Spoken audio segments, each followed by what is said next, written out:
Abdelkadir El-Jazairi, tome 5, halte 175. Commentaire de la sourate Les Hommes, An-Nas. Le Très-Haut a dit, je prends refuge en le Seigneur des hommes, Roi des hommes, Dieu des hommes, contre le mal de l'insufflateur à la dérobée, qui insuffle la tentation dans les poitrines des hommes, d'entre les djinns et les hommes. Sourate 114, versets 1 à 6.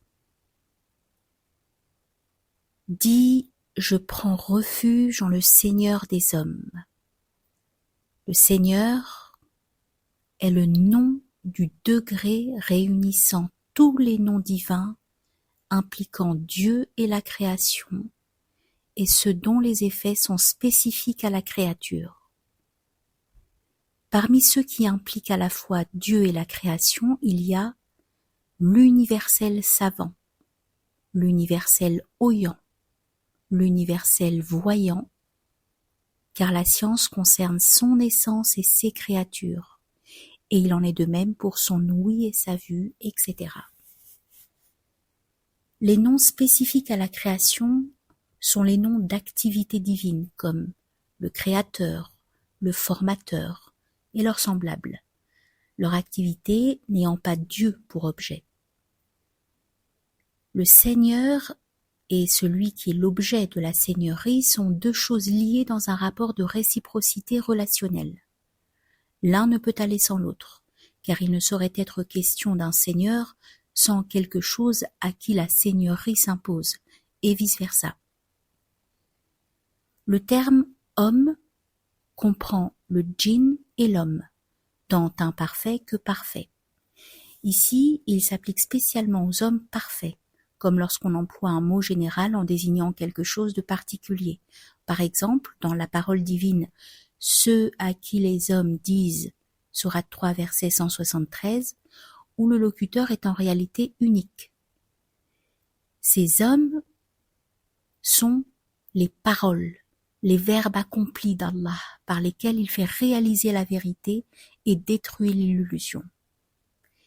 Et Allah voulait faire triompher la vérité par ses paroles et couper la racine des mécréants, afin de faire réaliser la vérité et de rendre inopérante l'illusion. Sourate 8, versets 7 et 8. Le prophète, alayhi salatu wassalam, prenait souvent refuge par ces paroles accomplies. Pour preuve, ces demandes. Je prends refuge par les paroles parfaites d'Allah contre tout être satanique et tout être rampant. Je prends refuge par les paroles parfaites d'Allah contre le mal de ce qu'il a créé.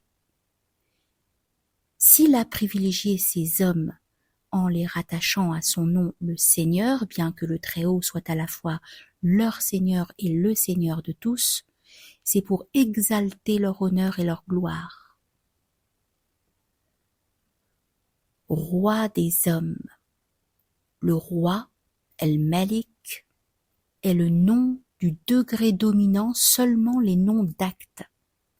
C'est là la différence entre la fonction de Seigneur et celle de roi, car la fonction de Seigneur, comme nous l'avons dit plus haut, réunit tous les noms impliquant Dieu et la création, et ceux dont les effets sont spécifiques à la création. La fonction royale, elle, est spécifique des noms dont les effets concernent uniquement les créatures, comme le déterminant, l'universel voulant, le donateur, le privateur, celui qui désavantage, celui qui offre gracieusement, etc. En effet, il détermine les possibles, mais ne se détermine pas lui-même, de même qu'il exerce uniquement sur eux sa volonté. Tu peux appliquer analogiquement cela à tous les noms d'actes. Le roi ne se conçoit sans un royaume à gouverner.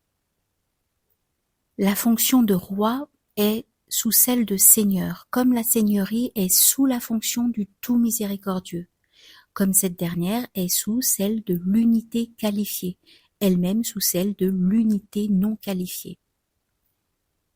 Ici, le mot « nes » homme ne recouvre qu'une partie de ce que désigne le terme général homme, à savoir les djinns. On a donc encore affaire à un terme général employé dans un sens particulier. Les djinns sont mis ici en relation avec le roi ou possesseur, car ils ont le pouvoir de modifier leur aspect, de prendre des formes diverses, de produire des actes phénoménaux et de s'infuser subtilement dans les corps. Parmi eux, il y a des êtres sataniques et des démons redoutables, et l'on pourrait croire que l'autorité seigneuriale et le pouvoir divin n'ont pas d'influence sur eux. C'est pourquoi le Très-Haut fait savoir que, malgré les aptitudes que nous venons de rappeler, ils font partie intégrante de l'empire dans lequel règne le roi divin. Ils sont bel et bien sous son emprise, soumis à son pouvoir réducteur. Dieu des hommes. Dieu, ou divinité, est le nom du degré réunissant tous les noms. Il se rapporte à l'essence, aux attributs, aux actes, à la majesté, à la beauté, à la perfection. Ce degré est au-dessus de tous les autres, puisqu'il est celui où est donné à chaque réalité, divine ou créaturielle, sa raison d'être. Il englobe et comprend tous les supports de manifestation du divin et du créé. Il réunit les opposés de telle sorte que l'éternel y apparaît sous la forme de l'éphémère, comme lorsque le prophète, alayhi salatu wassalam, a dit « J'ai vu mon Seigneur sous la forme d'un jeune homme imberbe et à la chevelure abondante.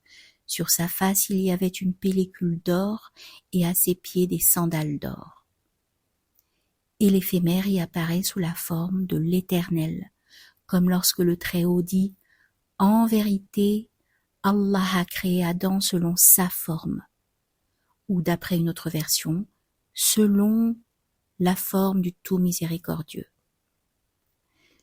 Dans ce contexte, le mot « homme » s'applique aux hommes et aux djinns à la fois. Il s'agit donc d'une généralisation succédant à une particularisation. Considère comment Dieu a mentionné 2 des degrés donnant un sens particulier au mot « homme », puis a mentionné le degré général englobant tous les sens de ce mot. Le Coran exclut la répétition d'un mot sans que cela implique un supplément de sens. Contre le mal de l'insufflateur à la dérobée. La détermination du mot insufflateur par l'article désigne ici un terme générique, car l'insufflation tentatrice peut être rapportée à Satan, mais aussi bien à l'âme, au doute, à l'opinion subjective, à la conjecture, à la passion. Aussi est-il dit « En vérité, beaucoup égarent par leur passion » Sourate 6, verset 119. En vérité, l'âme incite sans cesse au mal. Sourate 12, verset 53. Ils ne suivent que l'opinion subjective. Sourate 53, verset 28, etc. Le Très-Haut nous a ordonné de prendre refuge en lui contre tout cela. Lorsque la lumière d'Allah est présente avec l'apport de la science véritable, toutes ces tentations se dérobent, leurs effets sont vains et sont repoussés. Vois comment une illusion s'évanouit au final, bien qu'elle fût auparavant bien enracinée. Le Très-Haut ne nous a pas ordonné de prendre refuge contre le tentateur comme si ce dernier était son homologue, capable de le concurrencer comme une sorte d'associé dans son royaume. Il nous a ordonné en fait de prendre refuge en lui contre lui, car il est le seul à pouvoir nous défavoriser ou nous favoriser.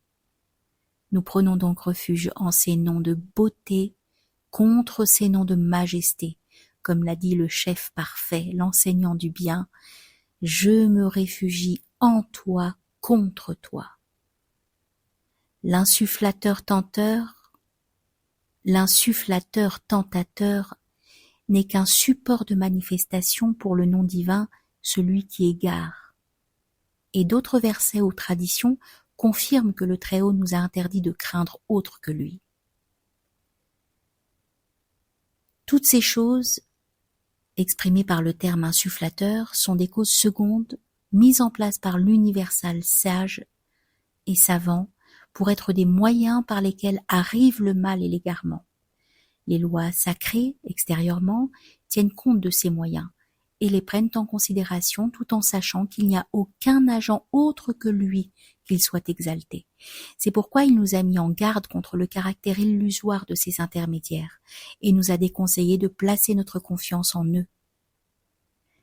Certains, parmi les plus grands maîtres spirituels, à propos du verset « En vérité, Satan pour vous est un adversaire » sourate 35, verset 6, disent qu'une partie de ceux qui l'entendent pensent avant tout à l'antagonisme vis-à-vis de Satan.